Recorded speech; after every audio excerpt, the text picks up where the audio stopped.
Hey, welcome everybody to Sunday Evening Podcast with NSPS TV. Tonight, you guys already know what this show is about. You're in the Lions Den. Hey, and guess who's in the Lions Den tonight? Man, I made my way all the way up to Milwaukee, Wisconsin to talk to a gentleman named Charles Bruss. He runs Brew City Paranormal out of Milwaukee. So, hey, guys, I'm interested to see what this gentleman got to say, man, what he's talking about, all things haunted up there in Milwaukee, because I really don't know much about what's going on up there in Milwaukee. But in the meantime, I want to say hello to everybody that we're streaming around the world tonight. Are you guys over there in the UK? In Japan, and all you platforms out there that are watching this show, all you guys on Kick, Rumble, Instagram, Twitch, YouTube, Facebook, my personal Facebook page, and my podcast page. Guys, welcome to the Lions Den, man. I really appreciate you guys joining me on this Sunday evening. I hope the time change didn't bother you, but it kind of got me a little bit, but that's okay. But with enough said, hey, Charles, what is going on with you? Hey, how's it going, Terry? I'm doing Um, all right. I'm sad Halloween's over. It should be a national holiday. It should be Right, like, right. you know, it should be like 362 days a year. The other three you can have for Christmas, Easter, and Thanksgiving. You know, We'll throw Thanksgiving out of there, and we'll keep the Easter Bunny. I mean, he's pretty cool. I can yeah. hang out with that guy. You Some know, would say some would say he's paranormal too. You know. some say, I don't know if that's him hanging out in my backyard late at night, but if it is, he needs to stop doing all that weird stuff that he's doing. But Well, I if you're don't not know. giving him the extra carrots, you could have issues. Well, I'm giving him carrots, lettuce, what is that other stuff? Uh, it looked like lettuce, but it's not lettuce, and rabbits love it. Oh gosh, I don't know. Oh, I, what is that? I can't think of the name of it, but it's looked like a cabbage. cabbage? Cabbage. Yes, Well, I suppose I I haven't think they heard that live. one, but Yeah, I think they. Well, Texas rabbits down here, man, they're a new breed. They these guys down here, man, they will if they cross the street and hit your car, I guarantee you they will leave a dent in it. Them bad boys in West Texas, man, are about big as cats. it's And like the deer up here. The deer up yeah, here. I've had some close calls. you got to be careful, man, about what's those animals out there, man, because we don't know what they're eating. It's just like the kids today, man. They're freaking huge, and we know what they're eating, but we Yep. don't know what's in the food that they're eating. That what gets me. I mean, I don't know. KFC, the way they got chickens about as big as my laptop. It's weird how they doing things. But enough about all that. Man, tell me about what's going on in Wisconsin. Well, the state has its own lore. We've got the that's I can't think of it off the top of my head. Oh, I'm having a brain fart. That's the house that it burned down back in the 70s, but the shell of the house is still there. Um, it's still, they say, quite active and haunted, even though it's just the remnants of the stone work of the house. Interesting. It's been on some of the TV paranormal shows. I apologize, it escapes me for the moment. Oh, you're fine. They actually were trying to rehabilitate the site and raise money to do that, but I don't know how that went. But I've never actually been there. Um, there's a book that Chad Lewis put out. He's a great guy. He's got books on Wisconsin and Minnesota and a whole bunch of other states about the lores and the spooky things that go on, the phantom hitchhikers, the haunted bridges. Um, Ooh. so if you ever get a chance to check that out, that's a good book. I mean, phantom hitchhikers. I mean, hell, if they want to catch a ride, dude, they got to put in for the gas, man. I can't pick up a hitchhiker and and they not throw me something. You know what I'm saying? Well, I gotta admit, I would I be freaked out if I pick. Well, first of all, I don't know if I'd pick up anybody, but if I did, and then you're talking with them, maybe they don't say a lot, and then all of a sudden they're not there anymore. Would I be scared? I don't know, because I do what I do is this. I mean, I would probably be a little shocked at first, but then I'd be like, man, that was cool. I know I was talking to that dude, and he was right there. Now, would you want to circle back and see if you can go to do the same thing? I mean, how would you do that? If that was cool to you, you got to circle back just to make sure, you can get Well, this guy in your car again. at least for my own sanity, make sure that well, I know what I saw. But then, if he gets in the car again, then I'm like, all right, dude, just sit there, and we'll get you to where you're going. you know. But yeah, the Phantom Hitchhiker. I always love that story. That and Mm. the Black Eyed Kids is another one that fascinates me. Now, Um, the who? the Black Eyed Children. Oh, dude, those guys are hanging around, man, at the 7-Elevens out in West Texas. I mean, it's so, man, those guys are so active out there. It is crazy. Truck drivers are literally afraid to park at not truck stops. You know how those rest areas that Yeah, are on side of, man, truck drivers don't park there anymore because of what? These guys are terrorizing West Texas. yeah. Well, they say like if they ding on your doorbell, don't let them in. I Mm. not now I don't ever hear like what happens when they come in. If you let them in, do they kill you? I don't know, but Well, I'll just tell you what. I mean, hey, but you know what, dude? I'll be honest with you. Uh, for the most part, the black-eyed children, there are a couple of cases where they knocked on residential, doors, but most of them in West Texas, either they hound the truck stops, the 7-Elevens, or the rest areas where people go to rest. But never see them in the hood. They never come in the hood. I'm telling you, you know what's gonna happen. well, if they're hanging out at the rest stops, it's because people are tired and they're let their guards down, and Yeah, then it's their chance to do whatever they do. because I'm telling you, dude, if I'm asleep, if I'm tired, I'm not answering nobody's door. I'm just gonna sleep right through it. Hey, if you want to talk to me, put a note on my windshield wiper and I'll give me your name and number. Put it on Yep. on my windshield wiper and I'll call you tomorrow. Right? You know what Yeah. I'm saying? Well, just the fact that if I see any children with just eyes that are pure black, I don't know if I want to talk to you. Just be like, something's wrong. I, Yeah, that would, I mean, that would there's that much that would creep me out, but that's probably one that would make me take a step back. that one I'm like, there get you, huh? yeah, I'm like, all right, you guys win. I'm over here now. Well, if you guys, if those, if they really want to make, see, the biggest mystery is we don't know where they come from. Nope. Yeah, there's You all sorts know, of things. yeah, there's all sides of theories. People say they come out of Los Alamos. People say that they come out of what's that underground bunker in New Mexico that supposedly house all kind of weird alien experiments. You're 51 No, no, no, no. This one here is new. It's in New Mexico. on New Mexico. I don't know. I can't think of the name of it, but it's really well known. But if anybody in the group chat can tell me what that Is that underground bunker is. an Air Force base?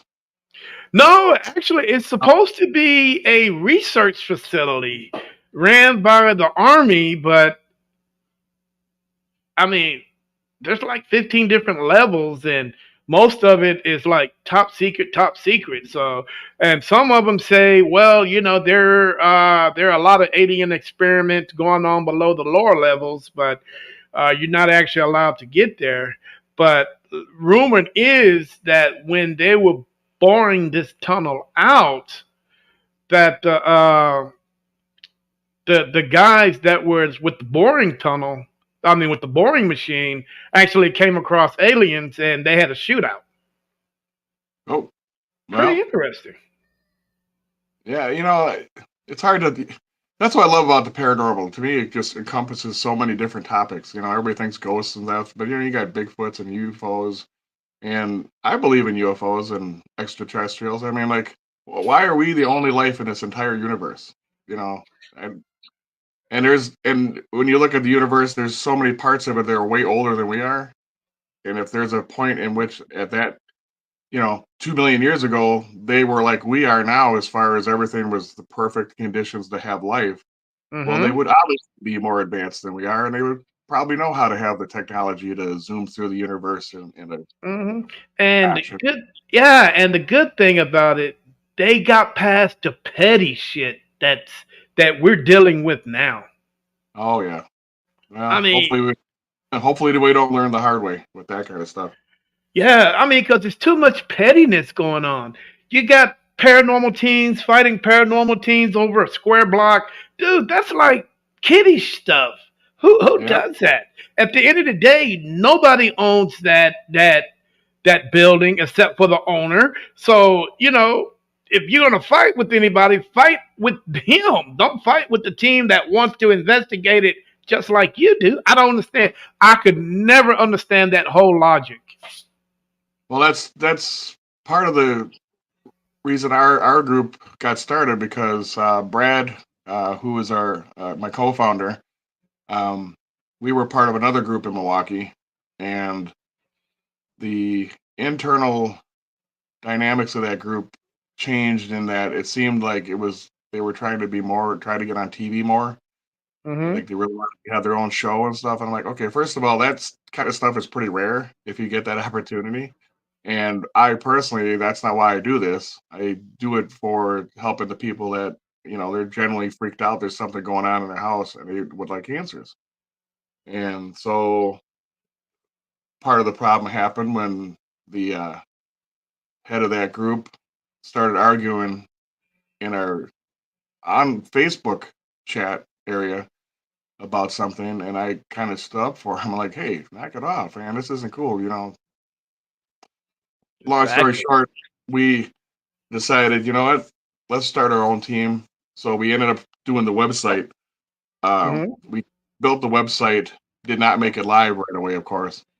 And then, but once that was ready, had another discussion with that head of the group, and he basically said, "Oh, if you don't like it, go get your own team." I said, "Okay, bye." Well, And see you later, dude. You ain't got to tell me twice. yeah, and we You know. did, and we ended up taking one of their members who was never allowed to actually investigate with us. They could Why? only do evidence. I know, right? They only could do evidence review. You had to earn the right to investigate. And I'm like, what? You're not going to learn anything if you're just sitting there watching audio and stuff. You got to know how it is in the field and how things are happening and what was the circumstance for that part of the building when this happened, other than just seeing the evidence that's on the recorder. So they came with us, and probably within a year, that group ended up ceasing to exist because it just fell apart. And Interesting. so, and I see it all the time with groups fighting and backstabbing and saying things about other groups. Um, it's a shame. It makes you look petty. Um, it's disgusting, actually. I mean, I there's a group in southern Wisconsin that had put out a thing on YouTube under their team name. I'm not going to say it because if they're hearing it, they know who they are. But they were ripping on another group that had just formed, and you know, apparently somebody in that group had some medical issues or something, and they made fun of it, and then they were actually talking about sexual acts and stuff. That's all I'm going to say. I mean, that's what this video just went from, and I'm just like, and you put this on your team game? I'm like, come on. And it just, so that's not what we're about. We just want to go and help people. You know, Right, we had a right, right. we had a we had a case in I think it was South Milwaukee. Um, they the homeowners, their daughter had passed away, and they felt that she was still there, and they had her ashes there. Um, and we investigated, and we had the SB7 spirit box, and we were asking questions, and the only thing we really got was a female voice that said "mom," and Mm-mm. her mom was there, and she's like, "Did she say mom?" And when sometimes it happens so fast, that's the way we record these, so we can play it back later and listen to it 100 times if we have to. Um, Mm-hmm. and of course, when we went through all the evidence review, um, she heard that, and she says, "Oh my God, that's my daughter's voice."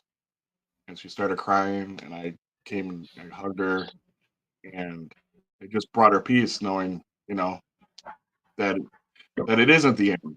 You do go on after you pass, and Right, right. so, and that's, she was happy. It helped her out. She, wasn't wondering anymore. And I told her, I said, because I'm a psychic medium, and I tell people all the time that your loved ones are not far away. You just sometimes they're trying to communicate with signs or whatever, um, Mm-hmm.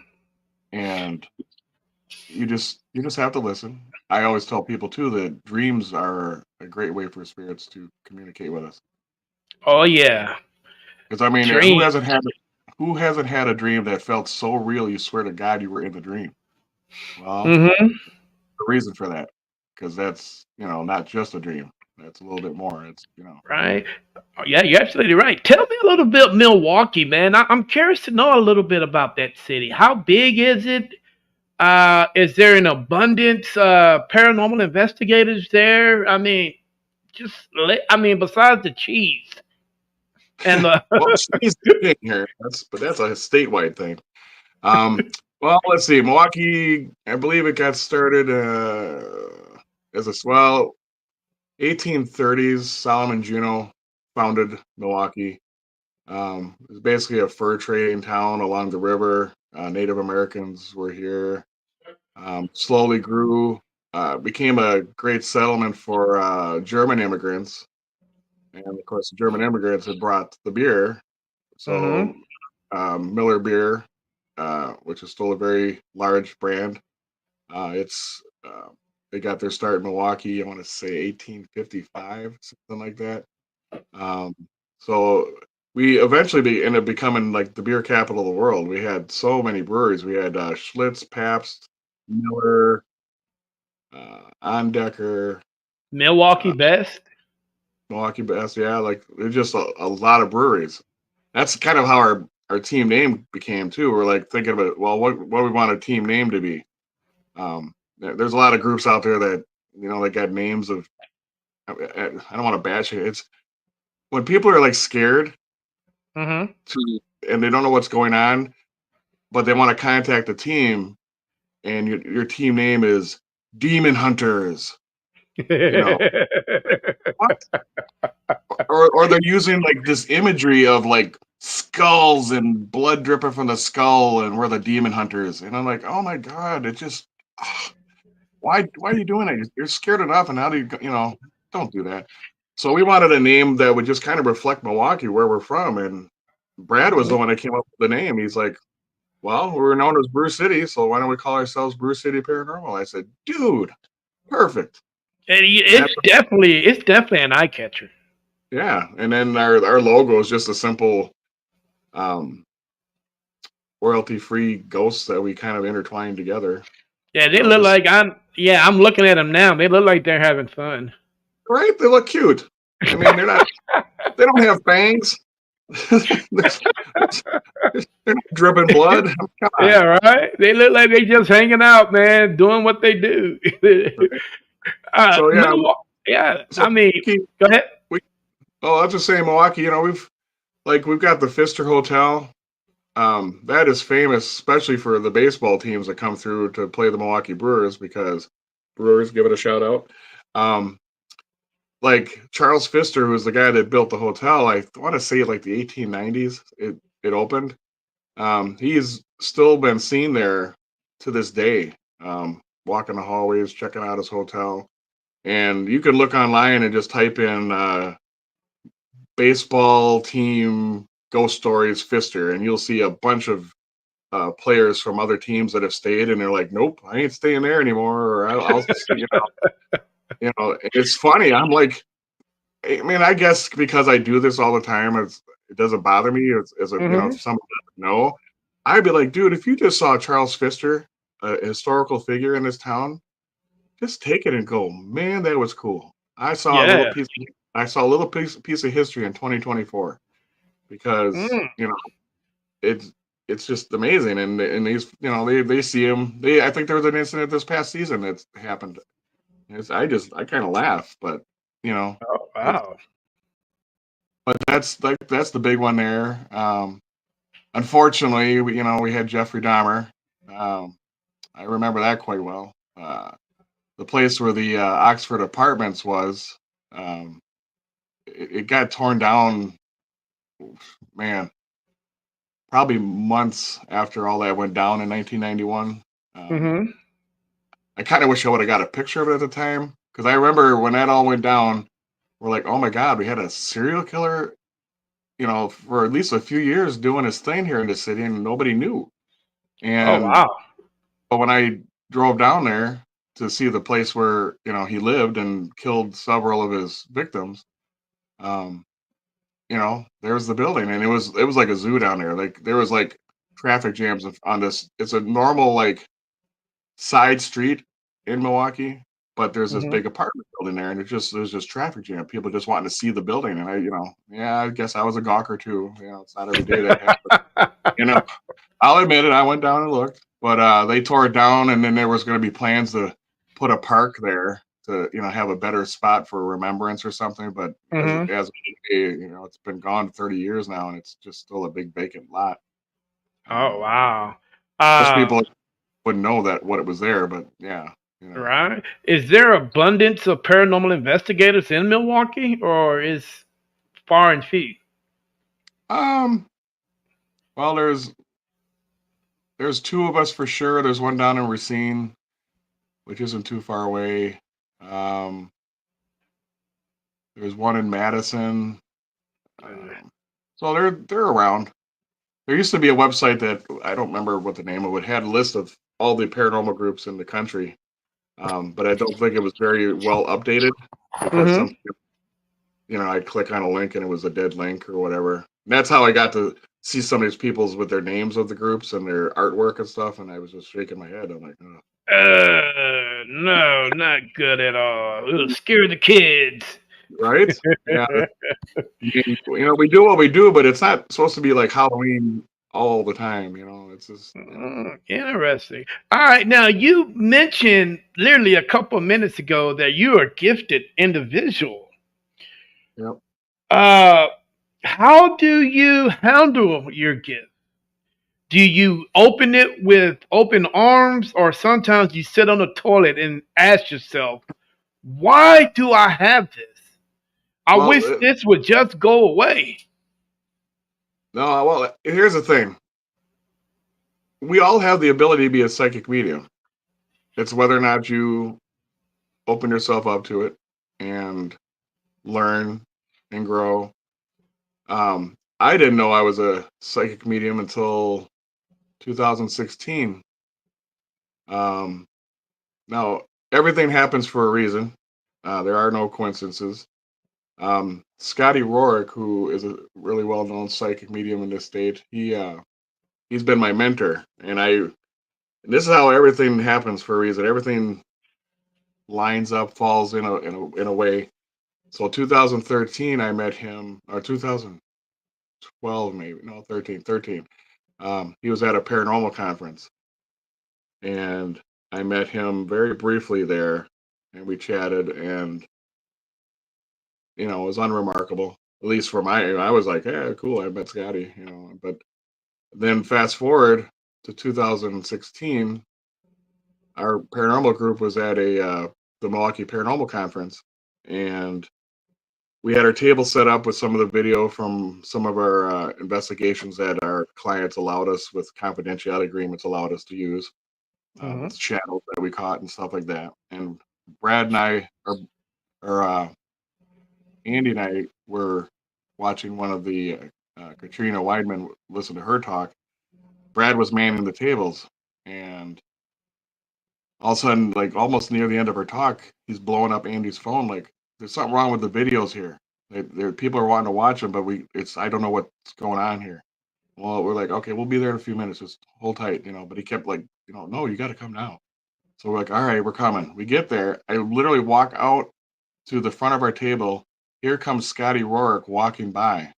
I looked up. I said, Scotty, and he says, Charles, and he remembered me from that one brief moment a few years earlier. Oh And wow. we got to talking, and he said, well, they got a group called Psychics Unite in Madison, which is a place for psychics and those with abilities and stuff to come and have a safe place to talk about things and not be judged. And it's a great organization. They got several branches around the country now. But he's like, you want to do a presentation? And I'm like, sure, absolutely. And so it ended up being in December of 16 that we drove out there, our group, and we set up some stuff and we did a talk with everybody. And I had mentioned about, because my dad passed away December 9th of 2014. And one of those things for me, it's not Christmas until I hear Bing Crosby's White Christmas. But I have to Uh, hear it on the radio. But I have to hear it naturally on the radio. I can't just pop a CD in and play it and then like, oh, there we go. Because I always hear it every year. It's on the radio. mm-hmm. But that year, but so this would have been 2015, I believe it was.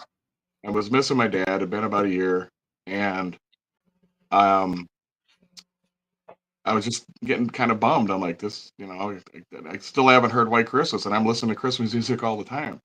And I went to go get some pizza, and I'm sitting there, and I was about to turn the radio off when I heard in my head a voice say, "One more song," and I'm like, "Huh?" And I'm like, "Where?" It's as clear as I'm talking to you right now. That's how I heard it, and I'm like, I must be really losing my mind. So I was getting ready to turn the car off again, and I heard it again, one more song. I'm Mm. like, all right. I stopped, and the very next song was Bing Crosby's White Christmas.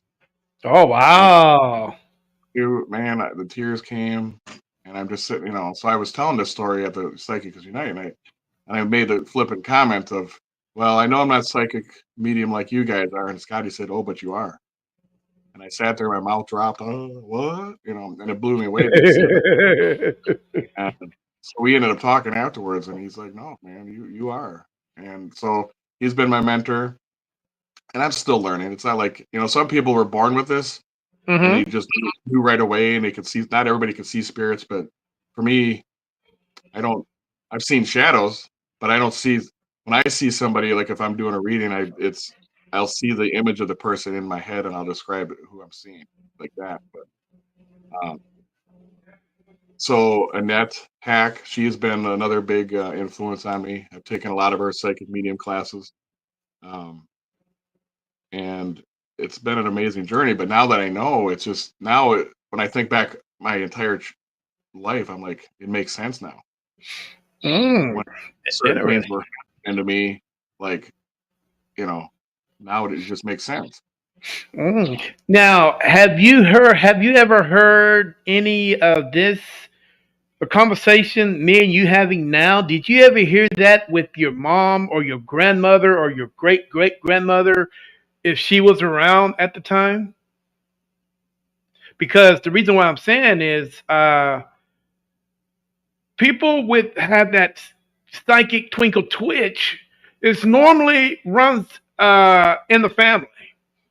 So would you say that your mom or your dad maybe?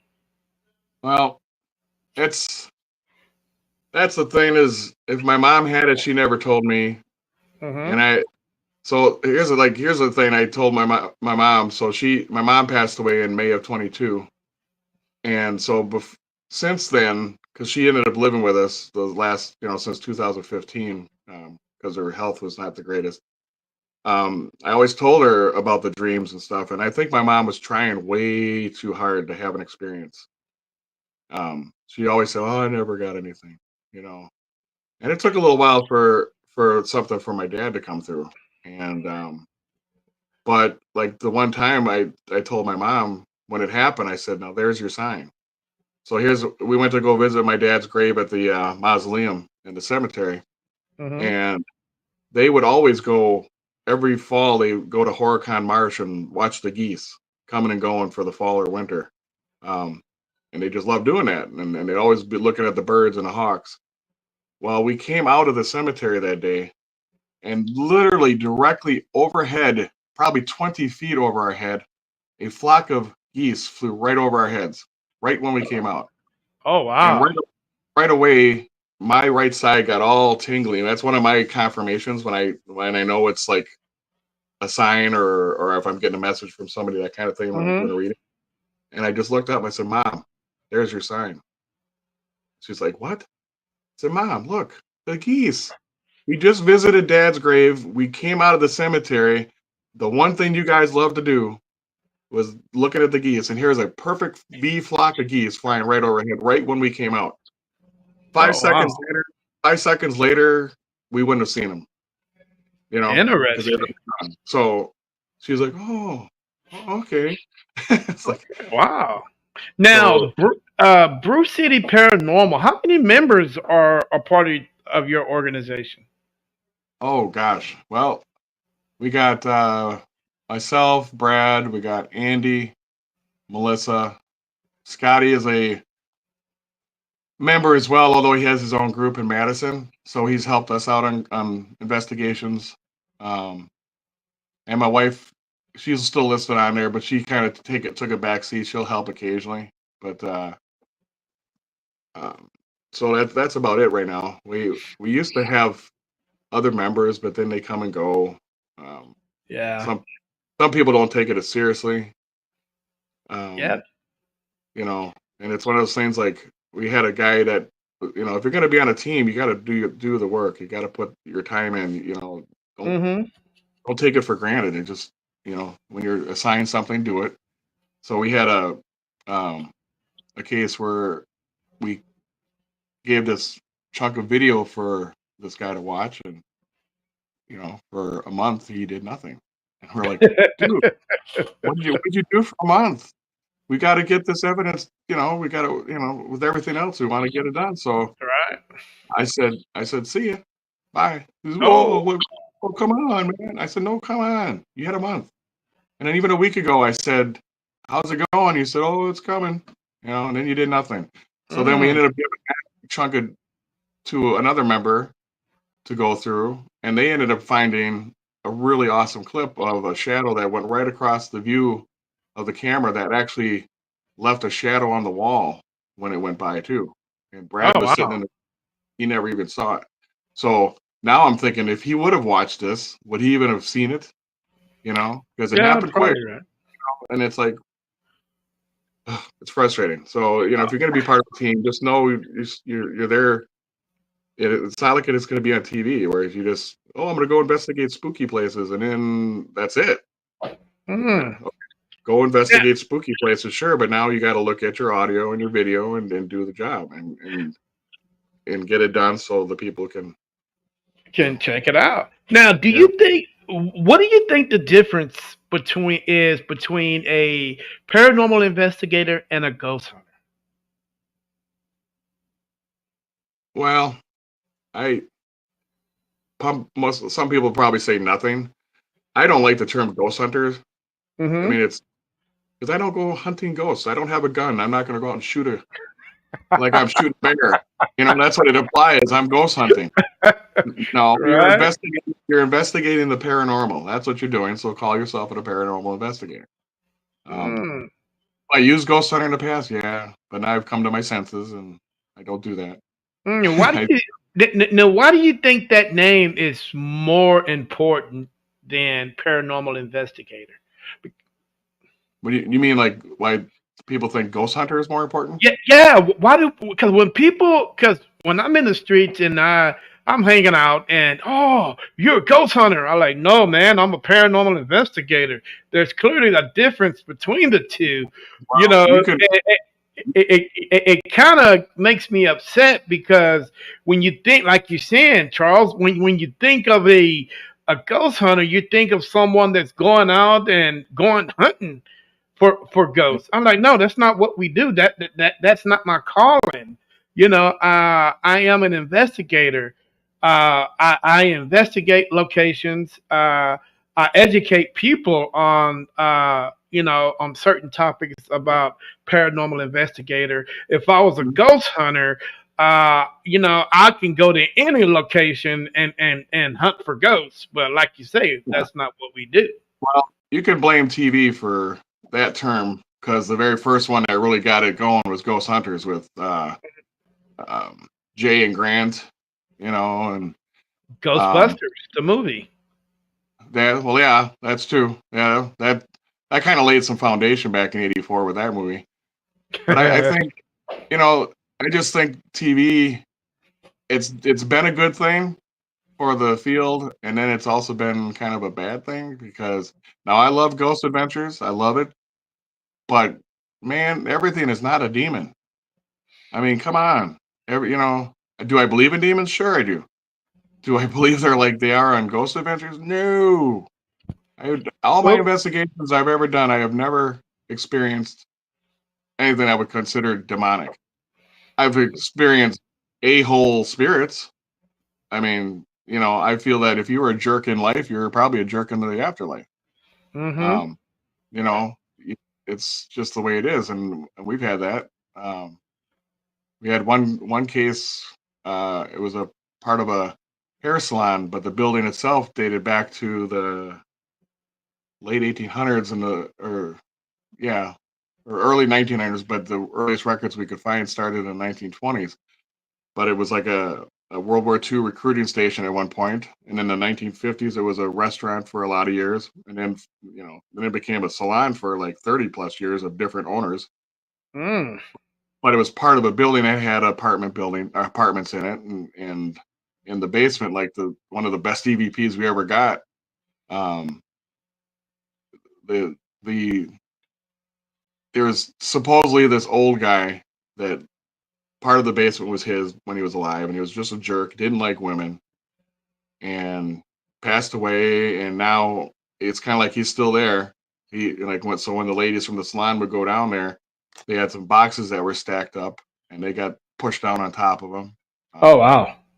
were touched. But one of the recordings, we had a recorder set down at the bottom of the basement stairs, and Brad was walking down the stairs, and you can hear him saying, "Brad, coming down the stairs." We were tagging that so whoever's listening to audio knows it's not phantom footsteps, it's Brad.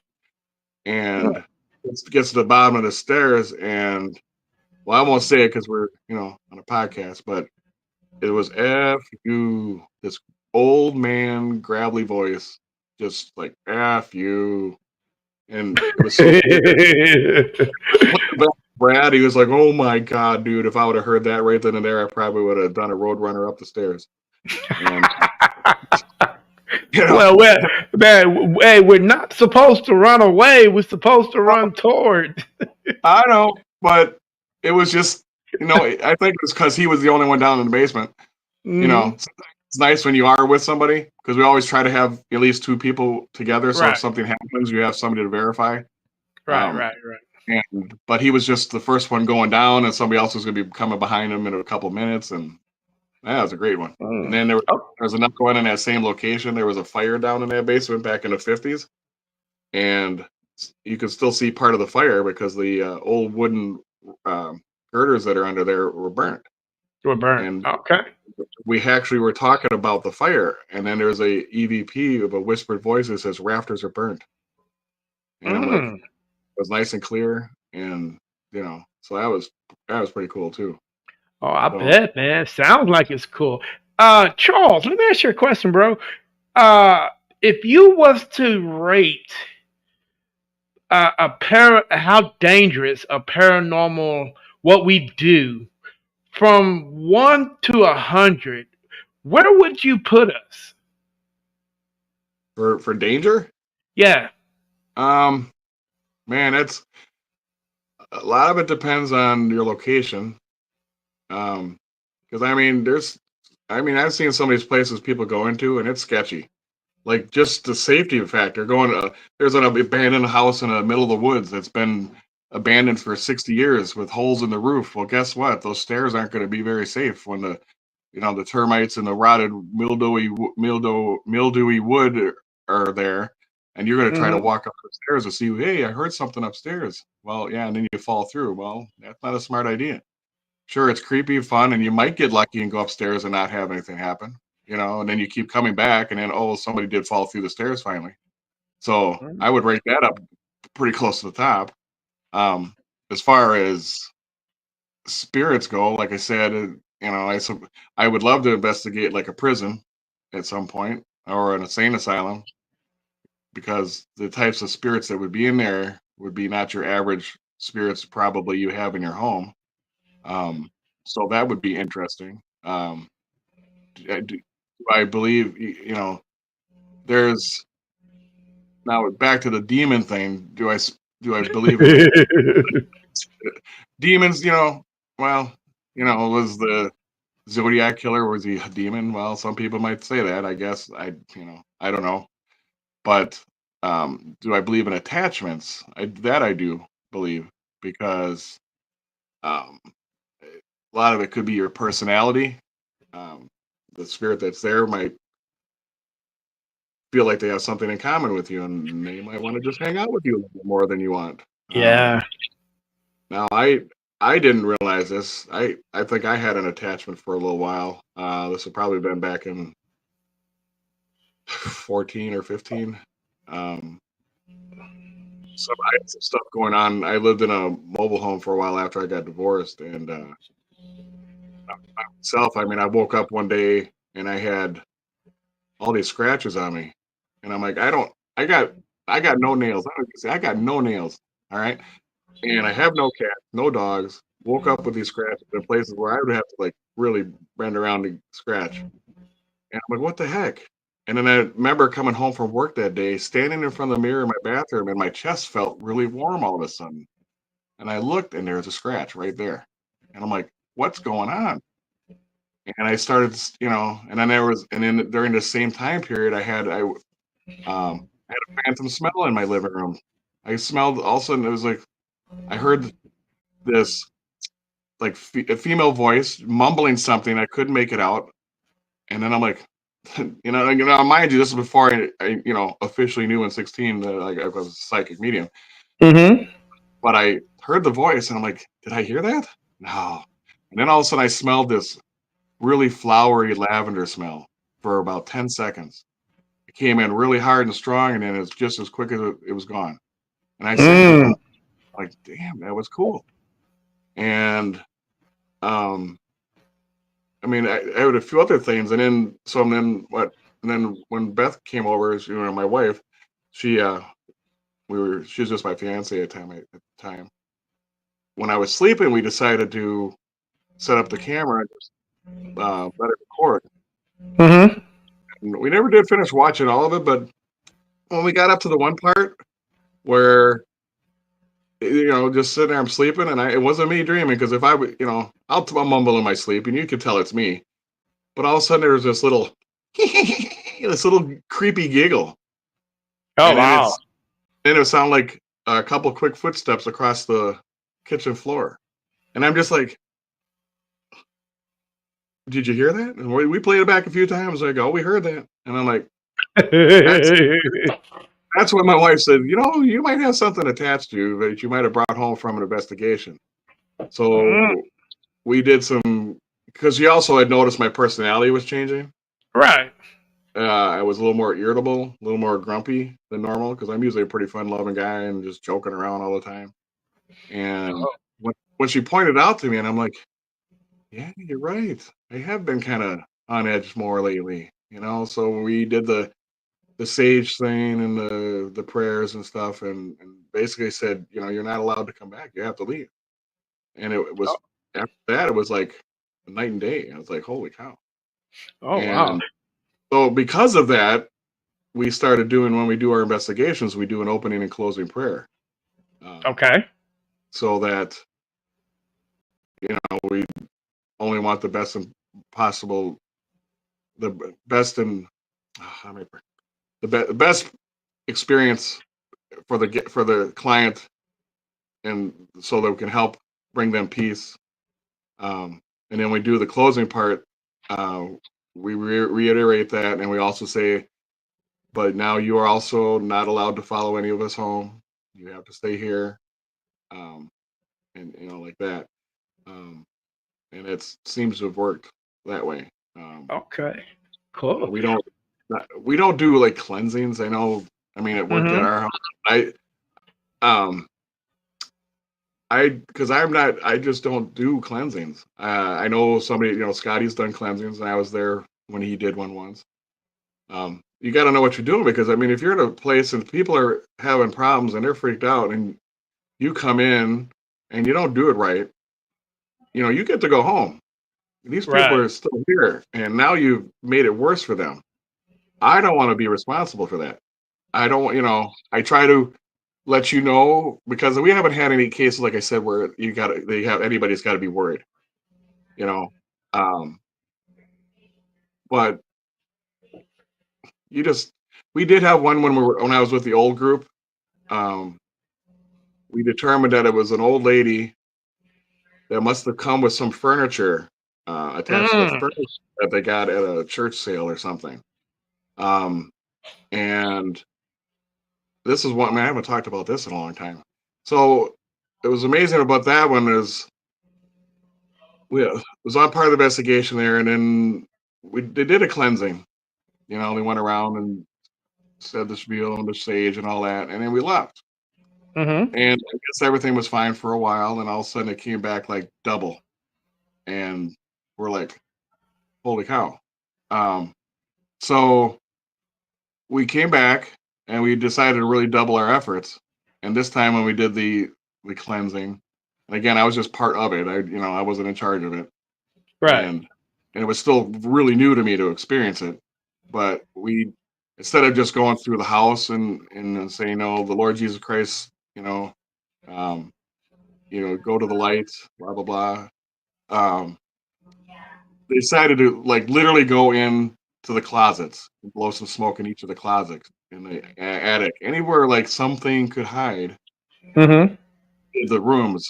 So we had one person go upstairs, start up there, and do that. I was down in the basement, um, and we started there, and we worked our way to the middle. Well, actually, before I finish this, so what started this though, when when I was there, which really was like, holy cow for me, they were down in the basement, and one by one they kept calling us down, like, what's going on? And they, you smell that? And I stood there in the stairwell, and I'm like, oh my god, this old lady perfume. And Ah. we all know what that smells like, that old lady perfume. And it was so Mm-hmm. strong, and it was almost like she's saying, screw you, I am not going. And I was just like, wow, okay. So then when we started doing this cleansing thing, it was funny because then when I was with the guy that was down in the basement, and we kind of went up, and the dog that was there would not go near that door to the basement. I watched him Right. like, just backing up. And then we, the other person that met us down here, and then we started to go like, and the funny thing is that old lady perfume followed us. That was the thing. Because Mm. then we're, saying we're going out, you're leaving now. And we kind of pushed it into the garage. All right. And because it was attached to the house. So when we got out there, now you know how a garage can smell, oil, gas, whatever.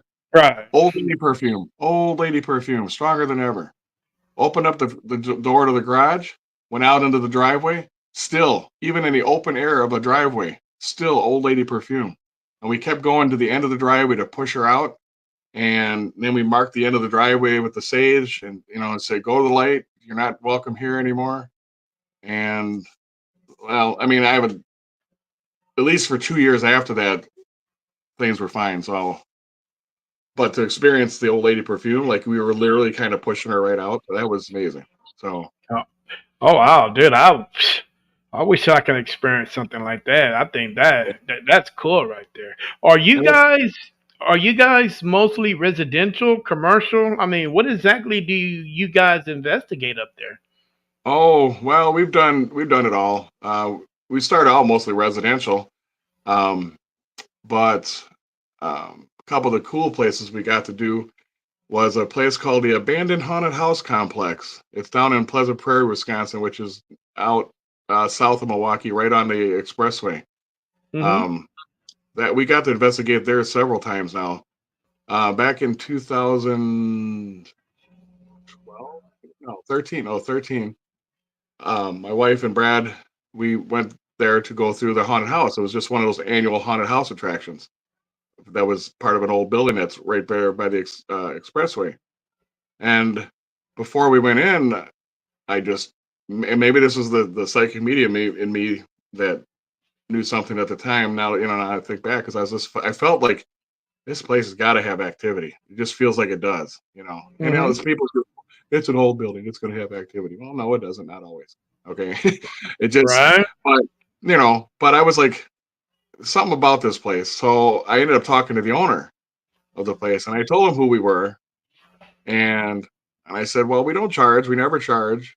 We can come back and actually investigate. And because he told me, well, yeah, man, when the season's all done, yeah, we'll have you come back. Because he told me of when they're because they're working on it after the season ends. They're already planning for the next year, rebuilding the mazes and, whoops, whoa, there I am. Rebuilding the mazes and the attractions and changing the rooms up from a dungeon to something else. And they would Hmm. hear footsteps walking when there's nobody there. They've got animatronics when they're setting them up and stuff that are motion activated, and they go off, stuff like that. So we ended up going back 4 or 5 times, and the history of that place. And that's the other thing I'd like to add too is that not only are we paranormal investigators, we're also history detectives. Because we like try to find out the history of a building, so it helps us in Right. investigation. Well, this place started by John and Rita Vance back in the early 50s as an auto repair place, but they ended up having a little bar for 18 and over drinking uh, at the time. And eventually it became more with just the bar. And this place ended up growing over the years to in the 1960s. They actually had Roy Orbison would come and sing there. Uh, and he was actually became a close friend of the family. And I actually got to finally see a photo of Roy eating dinner with the family in the little next to the actual main place that was the bar. There was a little house which was the John and Rita Vance's house, and there's this photograph taken in that living room.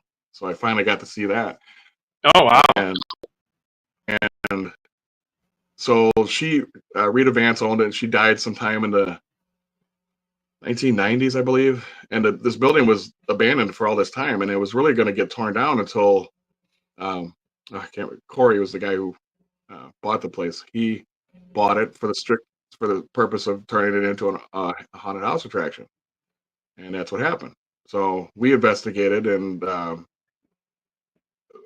the funny part is the little tiny house, which was actually the home, is where probably 80% of the activity is. Um, and then there's stuff that goes on in the haunted attraction because the night we went through for our very first through walkthrough, like three of the haunted rooms behind us, we could hear footsteps. And Mm. nobody was there. And he's like, "That's what I'm talking about." And then we went past one of the animatronics that um, I called it the crackle room because you step on it and it goes like sounds like light, electricity is zapping you. Right. And and it scared me even with the lights on. Um, but then we got like three rooms ahead of that, and all of a sudden it went off, and we're looking around, everybody's here, but it went off, and he's like, "Yep." So the place has, a whole bunch of EVPs. Um, there was one that we actually caught. The room they did it up as was like an insane asylum, and we got an Hmm. EVP in there that just says asylum. It's so clear. Oh Um, wow. and then there's the other room. We called it the casket room because he bought up old caskets from funeral homes that were just used for displaying bodies at funerals, Hmm. but were no longer needed. So he stacked up, I don't know, it's probably 8 or 10 caskets in this room. And here's a little history thing for you. I'm sure most of your listeners know, and you as well. You know the dead ringer. You know, like they would put that back in the old days. They weren't sure if the person was actually dead, or they would bury the casket down there with a string into the casket, and it was attached to a bell above. And for a Right. couple of days, Right. somebody would Right. watch the grave. If it would ring, they're alive. Let's dig them out quick. Well, we were in this room, and 2 or 3 times we got a bell ringing in this room, and there was nobody in it. We just had the camera running, and there's just this bell ringing. Oh Now wow. it's weird because it's not the telephone. The telephone isn't ringing off in the distance, and these caskets aren't that old to be considered for that time period of where they would have Hmm. done that kind of thing. Right. It's just the act of it happening, I guess. That's always associated with caskets, like that. And that was pretty interesting. Because we tried to debunk it, man. I just like I don't know. It's there. It is. It happened a couple times. Oh Um, yeah. Okay. Well, you know what? That sounds interesting. Hey, what kind of town is Milwaukee? I mean, is it a conservative city, or is it well, a liberal city, open-minded? I mean, what kind of town is Milwaukee? um, what's funny? I would say liberal. But then right next door to us is Waukesha County, and they're definitely conservative. Um, it's like for the campaign coming up. It's like Waukesha is clearly Republican territory. Milwaukee is Democratic. Um, it's blue collar. It's a Hmm. working city. Working city. Used to be like, yeah, man, 40 years ago they were had a population of almost 700,000 people, almost 750, and now I think it's down to like I don't know 300 and something thousand. Oh Um, wow. Why is everybody leaving the city? I mean, what's going on there?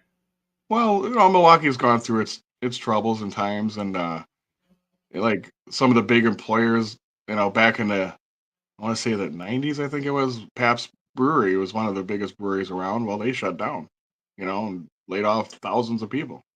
Oh Um, wow. my neighbor across the street worked at Pabst, and he was ticked off, man. He's like he lost his pension and everything. Mm. So and like, with a city this size, it has its share of crime, just like others. So people, they move to the suburbs. They whatever. Mm. Now It's definitely are stabilized in the past 10 uh, years. So now are people more acceptable to what you do, or are they still asking the question, why do you do that? oh, I think they'll always ask that. It's like Yeah. because they see it on TV, and then they finally meet somebody who's actually doing it, and they're like, "You go into buildings and stuff, and aren't you scared?" I'm like, "Mm, no, I just what I do." And maybe I'm not scared because I guess like I said, being a psychic medium and not knowing it all my life, but it's just there, kind of put me in a different perspective all the time, and Right. so I just tell people, when I hear a story, I tell them a story of something that's happened. Obviously, I can only, Mm. Now, have confidentiality agreements with do you clients, so think there's things it I would don't take do. something dramatic for an individual to understand what you do? Because a lot of people aren't really. Uh oh. But Oh, there you. Wait a minute. Let's see if I can get you back there. I think I'm Can you still hear here. me? Can you hear me? I can hear Yeah, you. I Can you can. hear me? Yeah, I can't see you, but that's okay. I Can you mean, hear me? what? Yeah, I can hear you. Okay. What will it take for people to understand, uh, what we do? Because a lot of people, take what we do for doubt. They're like, man, oh come on, y'all don't, you're playing with me. Stop, you know.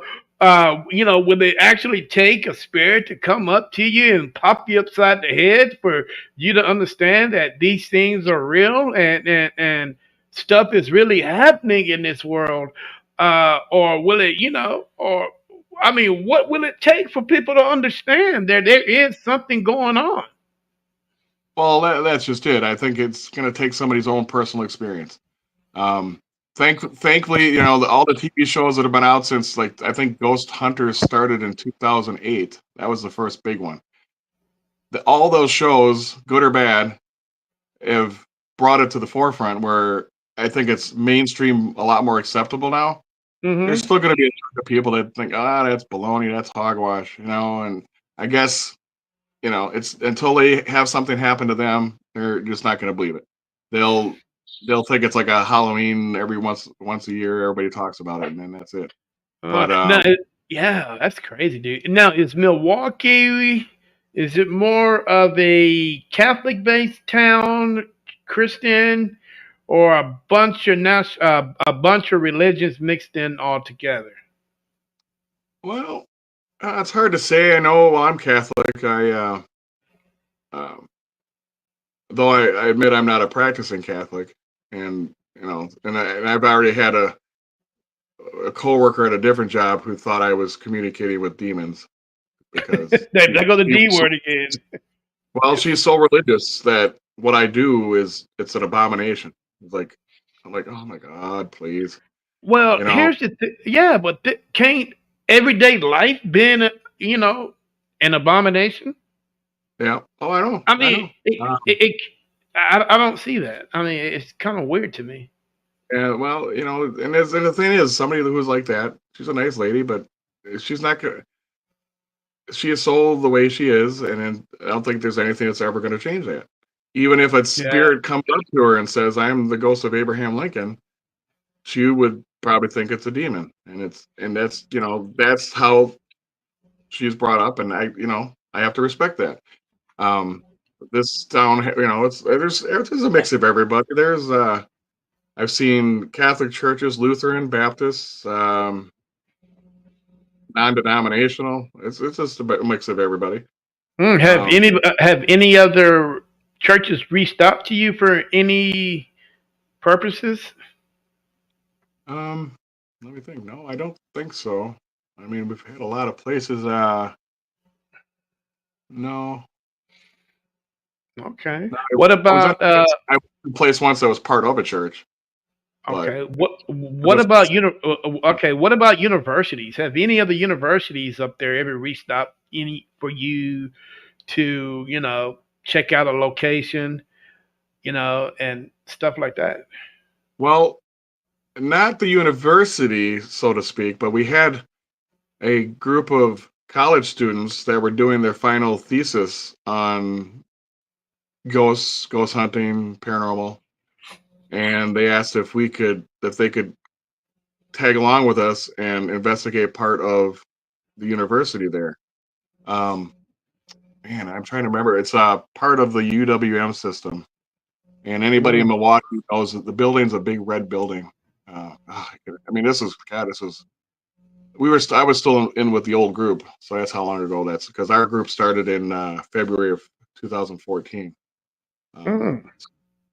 this is going back a ways, but I remember we went there and they were following us around. And one of the cool things I had, see now, when you watch the TV shows, yeah, clever editing could be used. You just, I've done this enough to be able to watch TV shows and go, that's pretty cool. That's cool. That's crap. There's no way.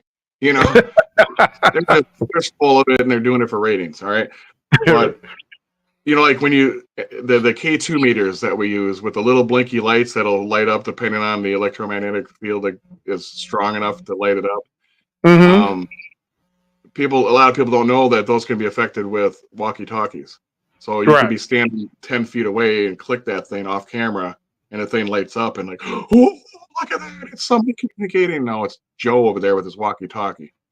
But I know, but but in this place we're talking in my ear and I put it on my I had a little handheld high C tape camcorder back then, but it would just flicker, the first into the second light just a little bit, and I started would ask questions, and I'm like, like, if this is you, can you light this up again? And it was actually like communicating like that, and I'm just like, okay, that's pretty cool. And Uh, the thing with this is, um, a couple things happened in this clip was that with our questions, we determined that this was a female who went to this school in the 1950s. Um, and I can't remember, there was one other thing, but just from the yes and no questions. Now, another thing that kind of drives me batty is orbs. It's not rubbing up stuff, it's automatically a ghost. No, it's mhm. not. It's 99% of the time it's dust. Um, just because a TV show back in the day said it was a spirit, now everybody believes it that way, and it's like it's kind of maddening sometimes. Yeah. But there's times though when I'm like, okay, now that is interesting, because when I was doing this little thing with this lady from the 50s, the camera. Now I can't quite remember if it was right before or right after an orb did fly through the view of the camera. But when it did, my K2 meter actually flickered just a bit. That Oh wow. So now that tells me something, that whatever that was had enough energy that it actually interacted with the meter. So Mm. that's not just dust.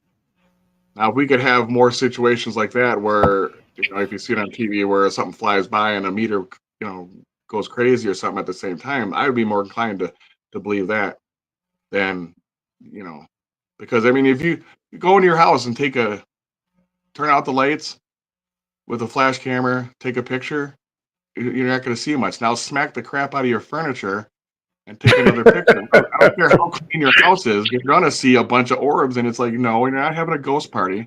You just need to get Right. up more. Yeah. Now, so it's just those things like that, and and it's just people, they just don't know. Sometimes they go with what they see or hear on TV, and they just don't know. Now, why do you think most spirits have more energy than others? Do you think that it's possible that a strong-minded spirit, is going to have more energy than a weak-minded spirit? Well, I just think about it's a lot of the personality. I mean, if you got somebody who's just really strong-willed, always out there, really, you know, I just imagine. Well, and don't take this wrong. I'm not like, if Donald Trump were to pass away tomorrow, he is a very strong individual. Very, how he is. If he were to come back as a spirit, I'm pretty sure you would probably know it, because he's just full. He's energy, like his energy of who he is and everything. Now, if you get somebody who's just, maybe one of his aides who kind of just sat in the background doing their thing and they died, maybe if they come back, you won't notice as much. So, I mean, that's why I really think places like prisons are pretty active, because you got people that were murderers and rapists and killers, and they Hmm. locked them up, and it was, brutal conditions for those guys, but that was their life choice, and they ended up there, but now they're dead, and they, you know maybe for whatever reason they're afraid to go on, because they don't know what now awaits them. If you believe in heaven and hell and all that stuff, that, Right. if I die, I'm not going there. I'm gonna stay right here in this prison, because I don't want to go to hell or whatever.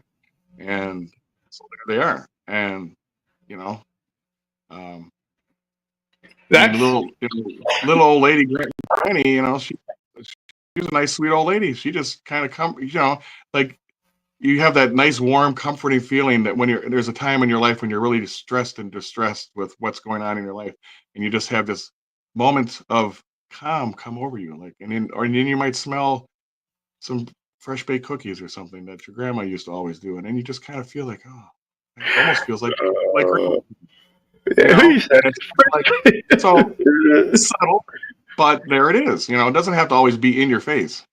Right, right. And one thing I've noticed, you know, spirits or some spirits are very, very powerful. Some spirits will let you know when they don't want to be bothered. Some spirits will let you. Some spirits are just gentle like that. Like Mm. they'll Well, give in to whatever you want. If you ask the question, they would not hesitate to answer. But a strong minded individual that's been passed and they got that strong pop that strong kinetic force with them, man, they're gonna put up a fight. I mean, they're you know, gonna ask questions and do all this weird stuff, and those are the well, ones that I've seen to have problems with.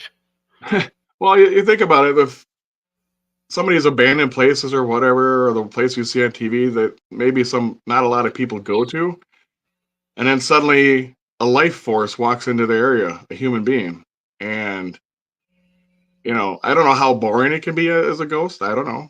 I mean, on that side, we'll never know until we pass away, and then we'll know at some point. Hmm. All right, but now comes five or six people with cameras and whatever, and now they like, well, show us something, show us, and you got to remember, spirits were once people. You can't go. You can't go into like threatening people. You show yourself, or I'm gonna. Oh, you gonna do what? Absolutely nothing. All right. You're not gonna do anything. All right. And then it's like, and then if I really show you something, I'm gonna watch you wet your pants as you run out the building. So um, you Oh know, shit! knock, he'll knock something over, like, oh yeah, I caught it on camera or something.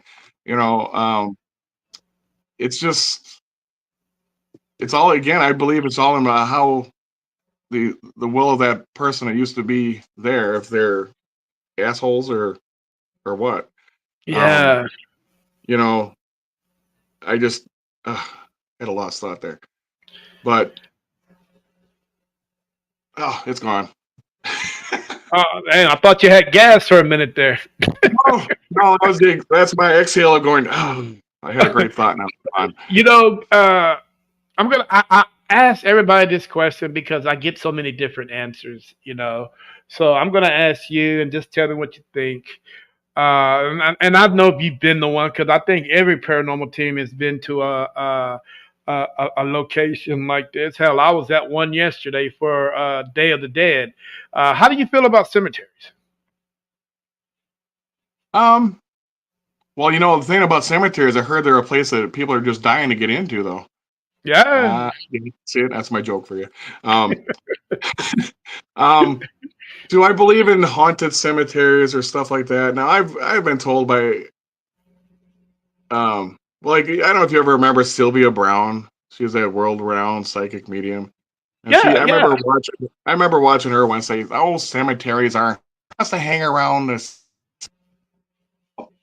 You know, I understand what she's saying, but also, I mean, I've gotten EVPs in cemeteries, and it's not a place I investigate a lot, but there's a cool one here in Milwaukee that has Solomon Juneau, Milwaukee's founder, is buried there and all that.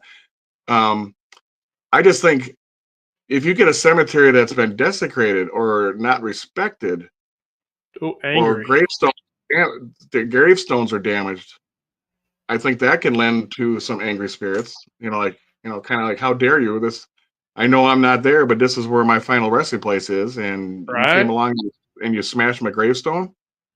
Well, that's BS. Oh, I mean, I know there was a cemetery in the area years ago that had some tombstones vandalized, knocked over. I just I think I think there could be spirits in cemeteries. Why not? You it know? can't. God damn it. I think so. I Yeah. mean, I mean, I've caught some great. I mean, I've took some great pictures of spirits in cemeteries. Mhm. Uh, in some of the weirdest locations in the cemetery, I've caught them in trees, hiding behind trees. I mean, I've caught them. And you know And what? people. And the ones hanging behind the trees, those are cool. I don't care what anybody says. Yeah, You and I got don't. one out there. I mean, like, oh, that's cool. Yeah, I mean, and for somebody, I mean, like you said, because we really don't know where we're going to hang out until it happens. Yeah. If you like I said, if you're not ready to be judged and you still want to hang out and eat Pop Tarts and drink milk, hell, then Right. why not hang out in the cemetery and go to the the local store and pop open some Pop Tarts and some milk? Hell, you scare a couple of people, but it can happen. You know what I'm saying? It can definitely happen. But Yeah. I, cemetery is just one of those places where 60-40. You can Yep. take those numbers either way, 60-40. And if there's anybody out there that got different numbers on whether you think something is going on in the cemetery, leave it in the chat. But I'll say, yeah, six. I'll say this. Years ago, I'm a big Elvis fan. I've been to Memphis like 7, 8 times. Yes, I think Elvis is dead. But I've been in cemeteries that they're just old and they're kind of creepy, but that's it. And then I've been in cemeteries that are just cool because it's historic. But there's a cemetery in Memphis that I felt extreme sadness, and then maybe this is the mediumship thing coming in. I was feeling at the time, and I didn't realize until years later. But I went into the cemetery. It was right on Elvis Presley Boulevard, and I don't know the name of it. Maybe somebody knows the name of it. But back then, I have never seen a cemetery so, in my opinion, disrespected, unkept. I drove in there because I could see these old tombstones. The grass is like 2 feet high. Nothing's been cut in like all summer.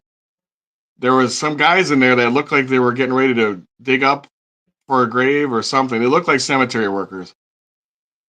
And I drove by real slow, and those guys looked at me like I was the feds coming to get them, or like I was the police looking, or I'm gonna turn them in for something. They just gave me a look like I didn't belong there. And I'm like, Mm, well, why don't you cut the grass and show a little respect for this place? It was yeah. just that whole feeling there. I was after that when they stared at me, I was like, you know what? I just felt like I really needed to get out of here, and I Yeah. left. You. I could only imagine if I could go back there with some equipment and do a little mini investigation, and who knows what you might get. Mm, But it was yeah. sad. It's crazy. But, and I felt maybe it was the spirits that were there, like sad, like it's been left like that. Nobody's taking care of it. But Nobody will. I mean, no, it's just one of those things. With all the madness going on in the world, man. The bickering and the fighting between paranormal investigators and teams and all that stuff. Uh, what would you say if you were holding a showcase with future paranormal investigators in your audience? What would you tell them? What would be your first words that would come out of your mouth when you speak into the next generation of paranormal investigators? oh well, I'd say first of all, learn everything you can. We're always learning. There are no experts in this field. I don't care what they say on TV when it pops up somebody's name and it says paranormal expert. You can't go to the university and get a degree in paranormal expert. It doesn't happen. It's just that you've done more investigations than maybe the next people. Mm-hmm. Um, but always leave your open mind. Learn, be respectful of not only those around you, other groups, but be respectful of the dead because I remember, they were like I said before, they were once people too, Mm-hmm. and and you know, our group has gotten a lot of EVPs in places that other groups have been, and they didn't get anything. But I also know how some of those groups operate, and they do more provoking and stuff. We don't provoke. I, we're kind of a down home, folksy group, and we introduce ourselves and we just it's like kind of like come and sit around the campfire, let's have a chat. Mm-hmm. And I think that kind of an atmosphere lends itself to more communication. I mean, imagine, I would tell people don't provoke. I mean, who wants to talk to somebody that's yelling at you? I Right? mean, that's ridiculous. Show yourself. Well, no, I'm not going to talk to you. But if you talk nice to me, maybe I will knock that thing off the shelf for you on your Yeah. so camera, stuff like that. I, So kill them with kindness. There's enough crap in this world. We don't need to bring it into the field. That's Right. With the way kids are being raised and taught today, most of them, I can only say, single parents households. Dad's not around to show to have that force. Especially when it's a boy. To show him how to be a man and how to talk to a man and how to look somebody in the eyes and to respect someone. yep. I think those days are gone because some of the dads aren't in the house. Mm-mm. And mom is going to do what she can, but we all know it takes a village to raise uh, uh, you know, kids, and with the village, it takes more dads than moms. Mom does her part to a certain age, then the dad takes over that. And that's where the respect aspect come into it. But like I say, this day and age, dads aren't around. Yep. The kids aren't respecting their elders. Oh, mom, go, I want this. Yeah, and if you don't get what you want, you start crying and you have a hissy fit at the damn Walmart. Yep. And you this and you that. You get home, you call your grandparents, all kind of name in the book. You don't talk to elders like that. You know, the The biggest. problem with this the problem with this is it's gone. This is like a generation or two in the making. This didn't Uh-huh. just happen.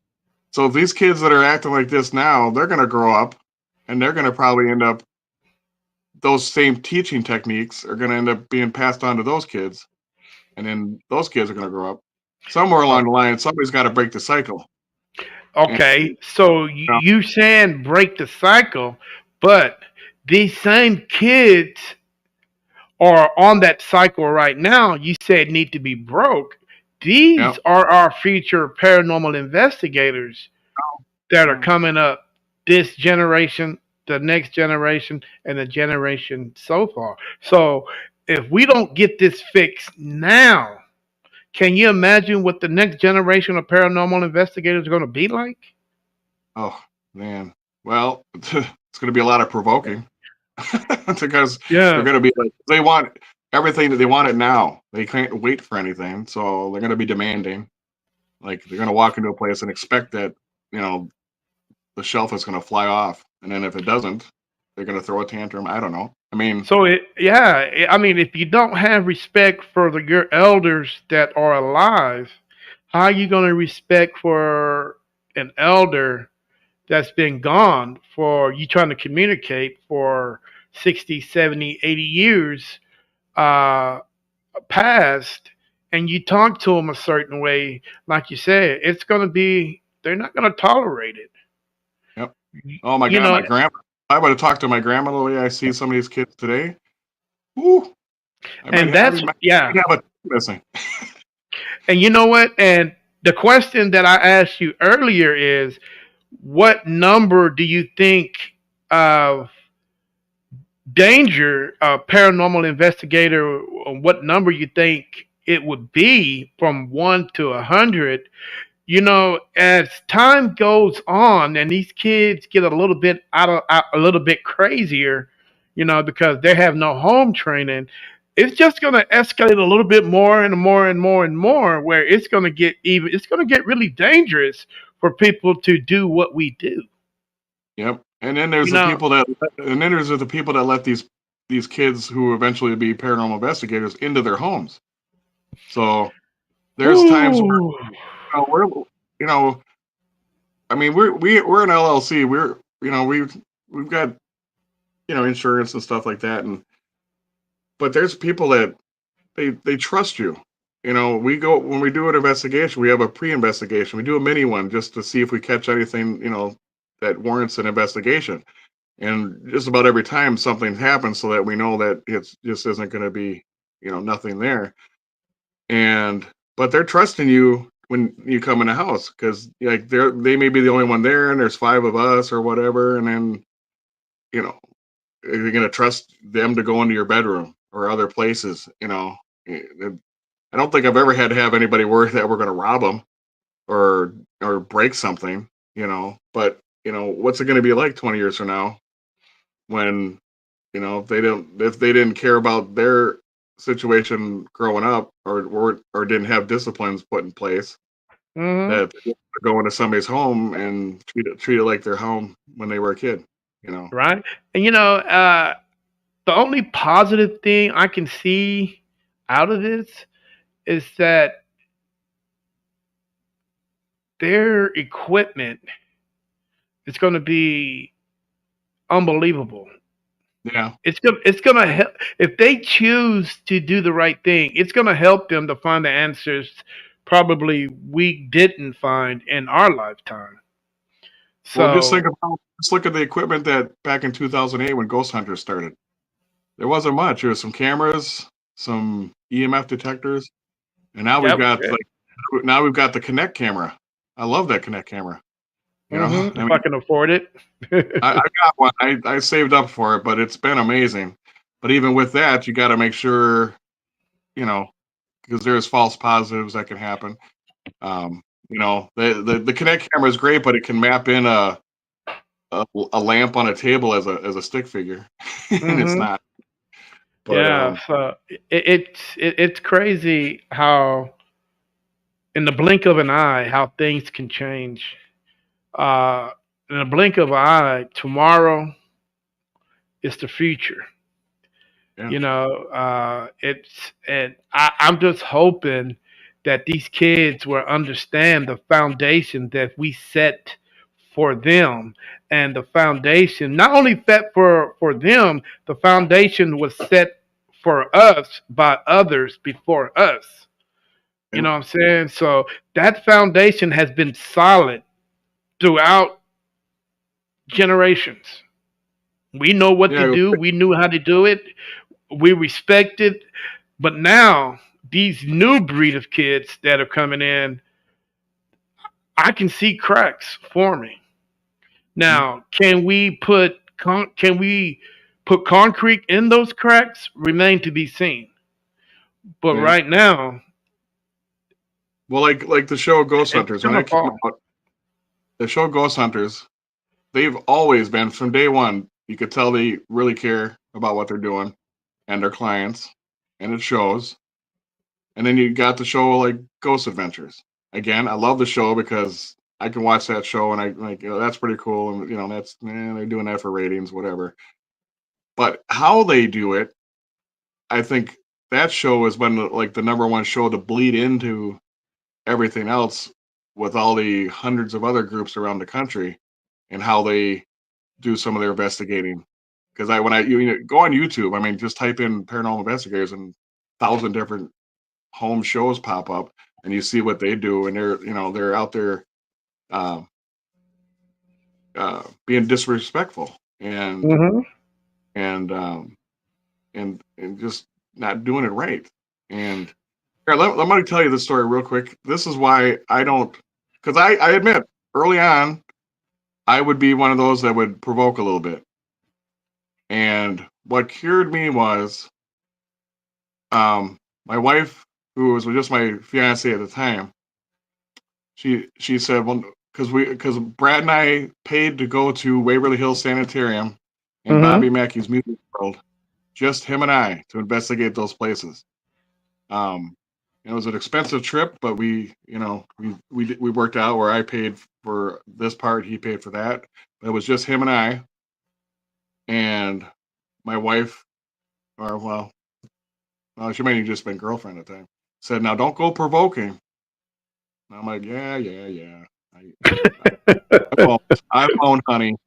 Well, I got to Bobby Mackey's and got down. If anybody knows about Bobby Mackey's, down in the basement, there was uh, we had a doorbell ringer that we set up that was motion activated, and something would cross it. It would go ding dong, ding dong. And we Hmm. set it way in the back, and now yes, granted, it could be a rat down there or something, but it started going off, and then we went over and looked, and we couldn't see nothing, and we moved it into a whole nother area, and then it would go off randomly. And but then nothing happened for a while, and then I was getting annoyed because like, well, so I started with a like 5 minute tirade. I'm like, listen here, you mother bleeper, show yourself, do something, blah blah blah. I don't believe you, blah blah blah. And then I stopped. Nothing happened. All right. So then, whatever. It was the end of the night. We packed up our gear, started heading back the long drive back to Louisville for the hotel we were staying in. Got back there about 5 in the morning, checked my email, and Beth sent me a email saying provoking with a question mark. And I'm like, oh, how did she know I was provoking? Well, it turns out about the same time that that I was provoking, she had a dream that was so vivid that a devil-like creature or something to that effect was terrorizing her and pinning her down and wasn't letting her go. And there was some other things in there too that it was a pretty scary dream if I was having that dream, but she couldn't wake up. Oh wow. The only reason she was able to wake up is she started saying the Our Father, I believe it was, and she was able to wake up. But the timing of it, when she told me when she had the dream, was right about the time I was provoking. Which just goes to show you, just because you're provoking and nothing's happening to you at that very moment, doesn't mean Mm-hmm. something come and get to one of your loved ones to Right. let you know, all right, jerk, I ain't Gotta gonna let do that now, but I'm gonna get you later. Or I'm gonna get yeah. someone you like, love, and so it proved to me like, you know what? It ain't worth it. It just ain't worth it. So now we're like the opposite now. We're like, and we get you kill kindness, spread it with honey, whatever term you want to use. That's why I Uh, won't provoke anymore. And it's they still do it on TV because it's good for ratings, but not, and I hope other groups would take that into consideration. You just don't do it. I can't tell you the last time I watched a ghost show on TV. I really don't. There's no way that I would even consider watching any kind of TV show, paranormal TV show on TV, because I already know what they're about. Yeah. Well, I, like I said, you, I view it purely as entertainment. And I like it because even some of the places they go are like historically pretty awesome and stuff like that. Or I've been to certain places they've been, so I can see what they're doing. But it's all entertainment. People have to realize it's entertainment. It's uh huh. Yeah, I mean, even with the Ghost Brothers, yeah, and I gave them the benefit of the doubt. I went, but then I realized it's just entertainment. yeah. No ifs and buts about it. It's all about entertainment. Getting those ratings up, making that money. Even though they have some equipment I still would like to get a hold of. But Mhm. is that real equipment? We don't know because we're here. They're there. They have it. I don't. I don't know if I, it works or not. I'll tell you this: I will not ever, and I hope people hear what I'm saying. Those ghost apps on your phone, don't use those. They're they're. The only thing I trust is a digital recorder and me asking a question. I know you see it on TV and stuff, and I'm sure there's groups out there that will swear by the ghost apps that I was asking a question and it gave me an answer. But those are just apps. They're not built like, because some of the paranormal equipment that's out there is actually using, the electromagnetic fields and stuff that when there's energy spikes and stuff that trigger things. Um,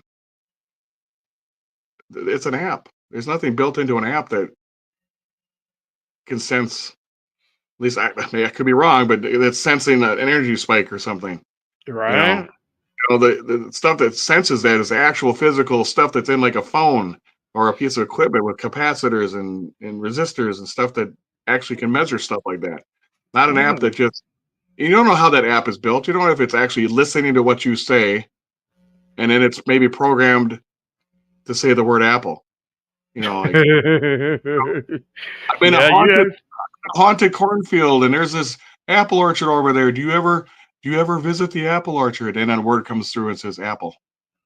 You know, and Oh my God, it just said Apple. Can you believe that? Yeah, okay. Well, Yeah, and apple in the middle of a cornfield. That I mean, I would have to see that for myself. I mean, that'd be very interesting. but I You would know, be more. I'd rather it just be a digital recorder and it says that yeah, with a voice behind it. Then I'd be like, okay, that's pretty cool. that's all you need. Right? Exactly. Best evidence you'll ever get because video is very hard to get stuff. We got some stuff, and but the audio recordings are going to be the best kind of evidence you can ever get. And it's That's getting to the all point you now need. with all these. They got ghost apps out there. They can put ghosts in photos. Now, Oh back when those first, no. like 10 years ago, when I was first got into this, some of those early apps that could actually put a ghost into a photograph, you're like, okay, that's BS. That's just so does not. But now they're getting to the point where it's like getting really good. And you're like, now you're like, well, I guess, and it Yeah. hurts the field. It hurts the field because for the legitimate investigators out there, um, you're trying to do your thing, and I know if I get something, I'm like, I know it's legit. Everybody else has to, and they'd probably look at us saying, well, they have to just assume that we're legit. But the Right. the stuff that's out there so much now, it's getting so good that can you believe the photographs anymore? If you get something that looks so amazing, like, but is it real? And No? it's a shame because if it is legit, you know, half the people are going to say it's crap, and others saying that's amazing. Oh yeah. So, Oh no. Okay. Uh, two more questions, bro, and I'm gonna get you out of here. The first question, uh, if you was taken by your hand and somebody was to take you for a walk and show you everything you ever wanted to know about everything you wanted about everything you investigated, would you continue to investigate the paranormal after all said and done? hmm, well, well, so yeah, I would say yes because I'm assuming you're saying like they show you how the process is when you die. This is where you go. This is where you actually are on the other side, kind of thing. And this is Well, how. every question you've ever wanted to know, Yeah. Well, they I think they've. I probably still would because even though I know the answers, there's always new experiences. Hmm. I mean, just because you know something, then there's the experience that can come with knowing. So, um, You like would continue. I probably would. I Okay, so mean, you would continue your journey, yep, because even if interesting. I mean, because if I've had enough experiences that I know spirits are real. Okay.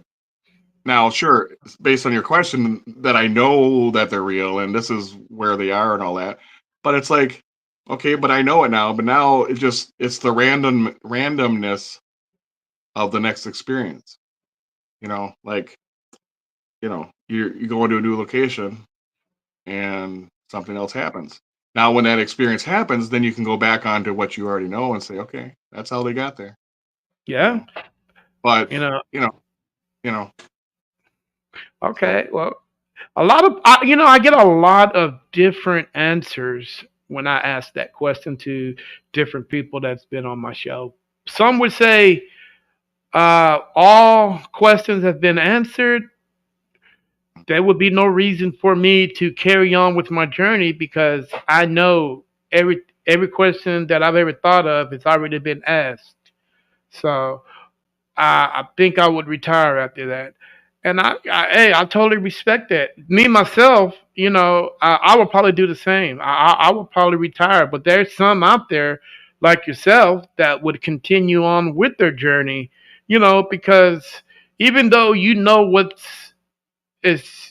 even though you know what's out there already in the universe, why not just continue the hunt? well, You know, it's process of learning and growing as well. Because yeah. You Everything know, that's out there, I think, is quite frankly more infinite than our human brains can comprehend. yeah. I mean, some people love the thrill of it, and I don't think they will ever stop. I got a friend of mine who's been investigating for almost 54 years, Mhm. and he's still doing it. He's And like part, Terry. Terry. I'm not going to give this up. and part of it is an adrenaline thing. I mean, it's you're trying to help people, obviously, but then you just never know when that next 5 seconds from now that something's going to happen, or you're Oh going to hear a yeah. voice, and then when it happens, you're like, whoa, and then that little jolt of adrenaline, and each experience almost helps add to the knowledge too.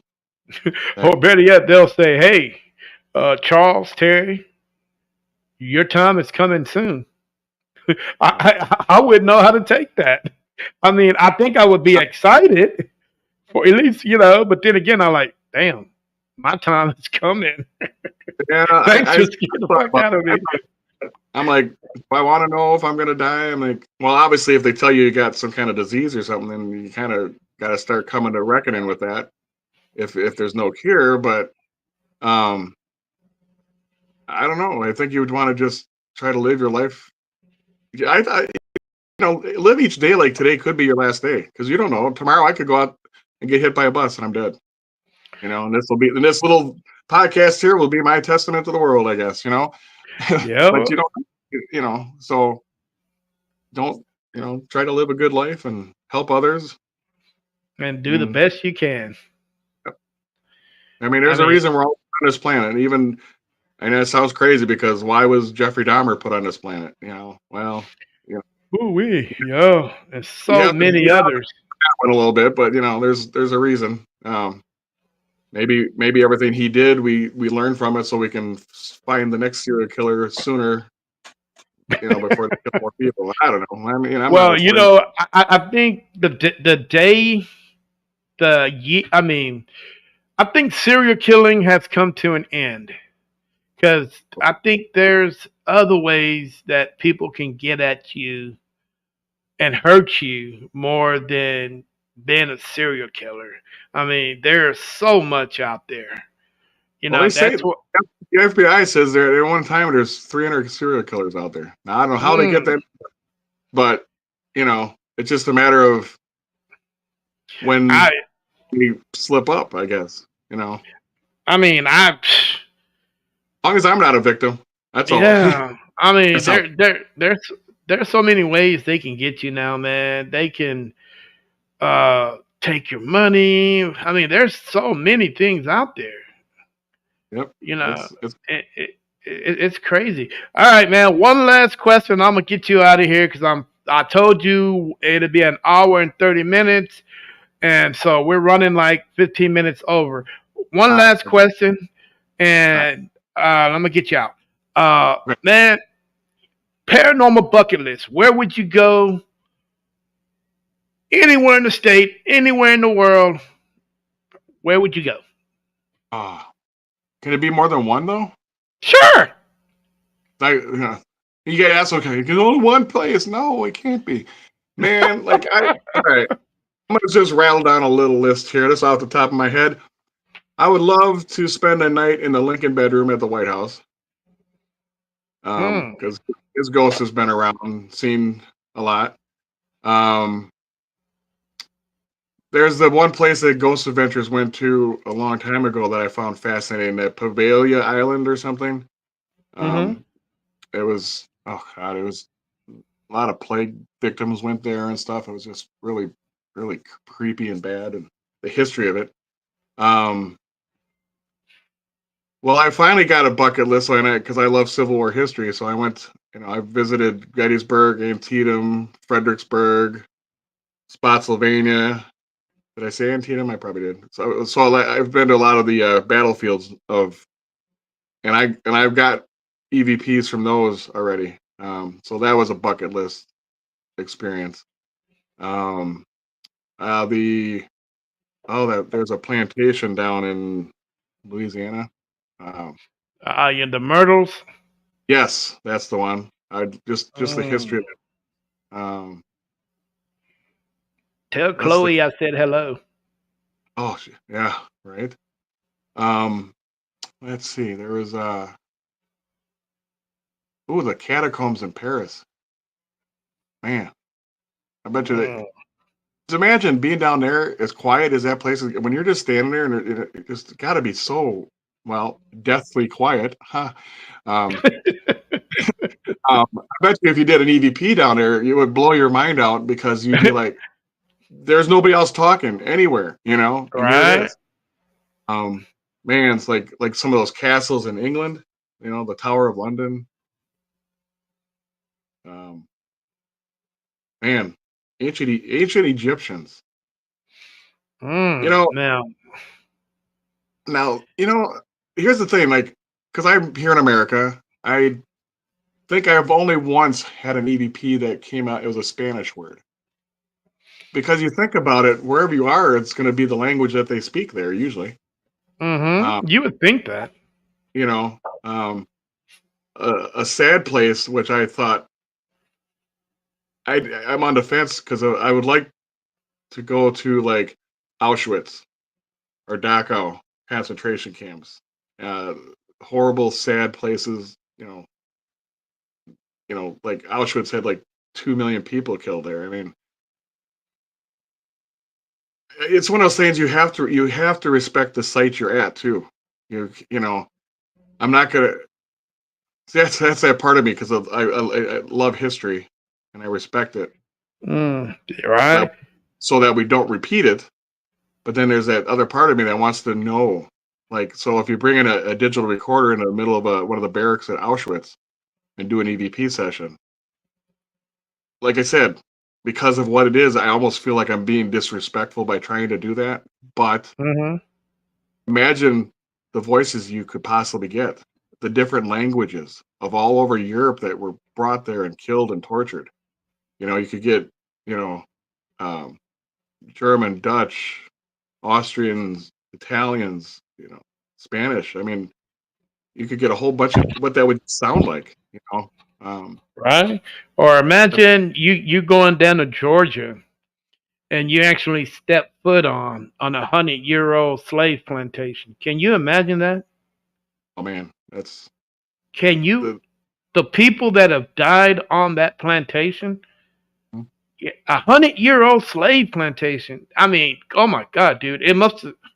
It started 1875, and no, it started 1775 or late 1800s or late 1700s, and right after the American Revolution.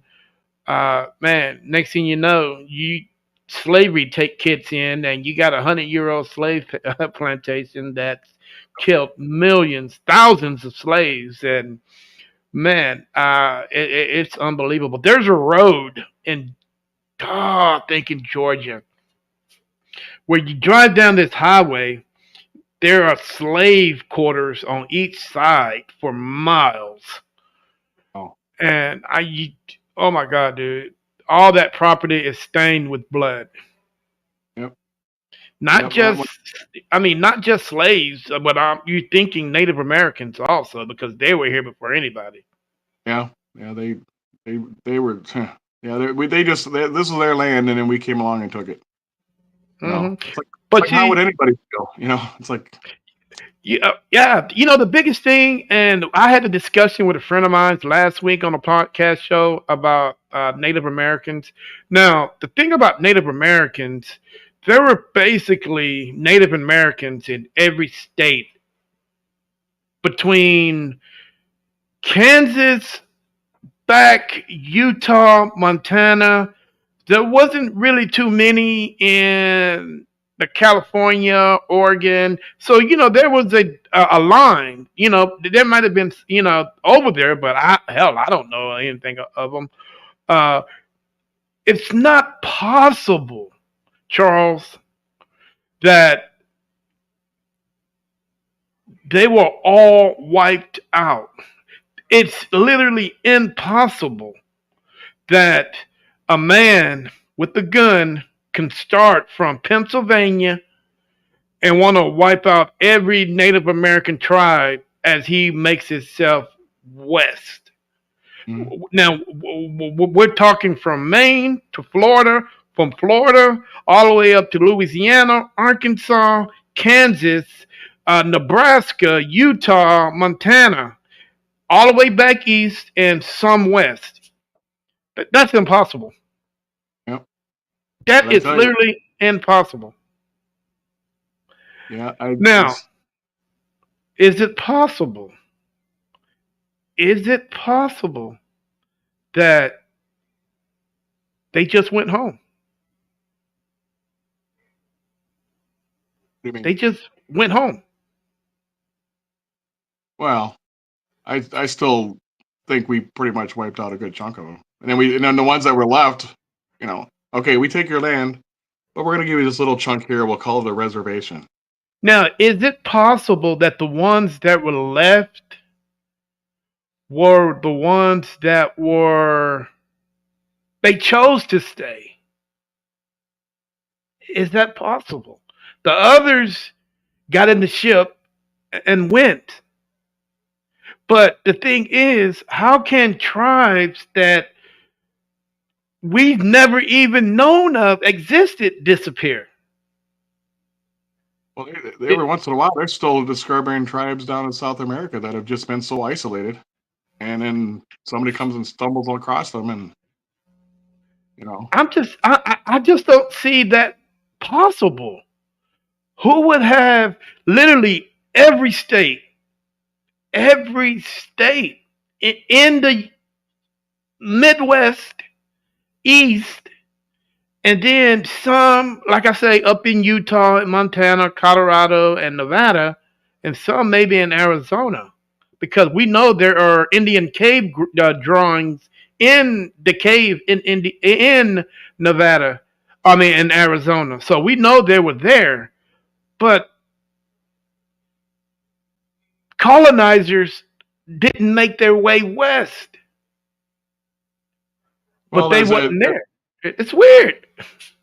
there's a thing too where when white man came along and we had diseases that the Native Americans just weren't used to, and sometimes we'd pass on a common cold virus that we're kind of used to, but they weren't, you know, and then it would just kind of go right through the tribe and kind of decimate the tribes and stuff. Um, it's you know it's recorded in history that some of that's happened. You I know, mean, but we're talking millions of people. well, look what look what COVID did. You know, I mean, that's a little more modern day example of a Yeah, virus. I just think that they were asked if you want to go, you can go. And I think the ones that stayed wanted to stay, and those that wanted to go left. Yep, that happened too. But And that's the only way I can see a mass deportation of Native Americans like that. I mean, there's no other way. I mean, you're not going to kill off every Sioux Indian. You're not going to kill off and trust me, some of them, like I say, some of them stayed, but some of them did fight back, and they were yep, very successful at what they did. They whooped some ass. yeah. Look, yeah, we could ask Custer about that. Yeah, It goes you so know what well I'm for saying? him.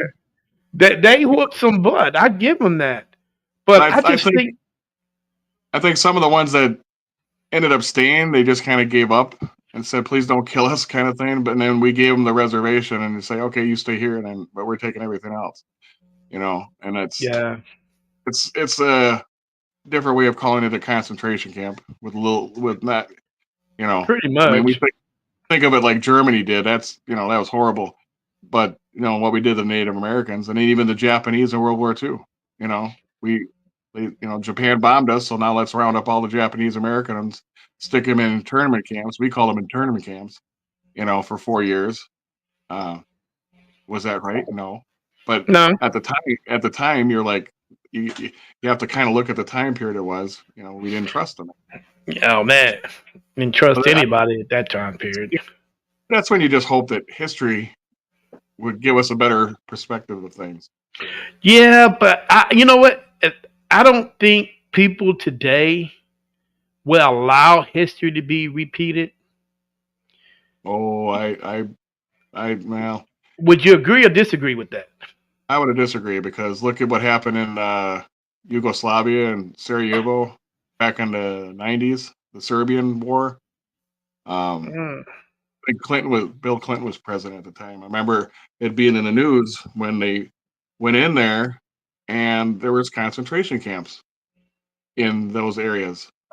And when they got there, if you would have just taken the footage that I saw on the news back then and made it a black and white video, you would think it was 1945 when they were liberating the concentration camps in Germany.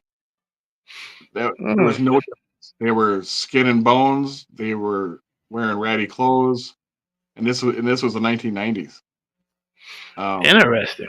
you know, it's one of those things like if we don't watch ourselves, things can go to places we don't want them to go, and then at that point, it could be too late. Well, I'll tell you what. I'll be honest with you. My people are gonna put up a fight. They're Yep. not going out like knuckleheads. Not like no. They they won't end up like our ancestors. Trust me. It's going to be a fight to the end. Uh, Charles, tell the world how to get a hold of you, brother. We got our website, which I'm a little bit woefully behind on updating, but brewcityparanormal.com. We also have our Facebook page. It's Brew City Paranormal Milwaukee. That's our Facebook page. So stop and give us a like, say hi, and um, Yeah, we say hello to the ghosts, man. Those guys are cool. right? Yeah. And who are you gonna call? Call us. All right, man. Hey, guys, man, let's get these numbers up for this gentleman, man. He's at 1.9 likes and 1.9K followers. Let's see if we can get those numbers up for him. All you guys in the chat, please go over, man, and hit that follow and like button for me. All you guys on Rumble, please do so. You guys on Kick, Instagram, and Twitch. Hey, you guys, man, just run over there and Brew City Paranormal, Milwaukee, Wisconsin. Well, it says Milwaukee. I mean, this is so easy to find, guys.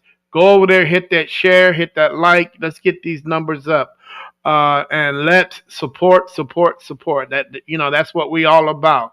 No ifs and buts about it, man. Let's keep it respectful, keep it honest, keep it educated, and together, hey, we can change the world. But with enough said, hey, I'm gonna get this gentleman out of here because I can talk forever. You know, but with enough said, man, hey Charles, you enjoy the rest of your Sunday evening, man. I really appreciate you coming out of your day, your evening, this Sunday evening to speak with me. I think we had a great conversation, and Absolutely. maybe, just maybe next time I can get the rest of the team on the show and we can really sit down and discuss things. Oh yeah. Well, I tried to talk to Brad, but he just had another spinal surgery, Oh, so just was not feeling up to it. Poor I guy. understand that. Hey, respect, respect, respect. All I can do is respect him for that, man. Get better, Brad, man. Get better Yep. if you're watching. Okay, well, you know what, Charles? Enjoy your evening, brother.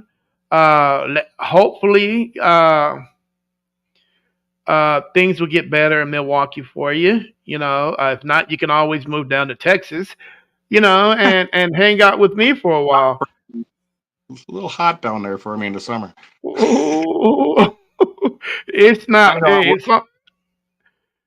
It's not only That's good. hot, man. The mosquitoes will pack you away, also, man. The mosquitoes are horrible. I know. When they go Hey, for that jugular right here and they just won't let go. no, the top of your head, dude. They come in like damn airplanes and just want to land on the top of your damn head. You That's can the you best. can hear them. That's a Especially those, landing strip. yeah, those big DC-10s land right there, and want to take oil, take all the blood. I mean, get some gas on the top of your head and fly off again. Man, Right? yeah, those bad boys ain't no joke. I know they're You know. mean. But with enough said, man, you enjoy the rest of your weekend. Hey, feel free to guys hit that like, share, subscribe button on both of our pages. Like I said earlier, let's get these numbers up. With enough said, Charles, you have yourself a good weekend, and Yep. I will talk to you in a month or so, and hopefully we can get the team on back. If not, I'd love to have you back on the show. I don't know. Just let me know, man. I'm there for you, Terry. This was All fun. right, guys, have a good one, Charles. Have a good one, brother. Have a good one. Yes, Bye. sir.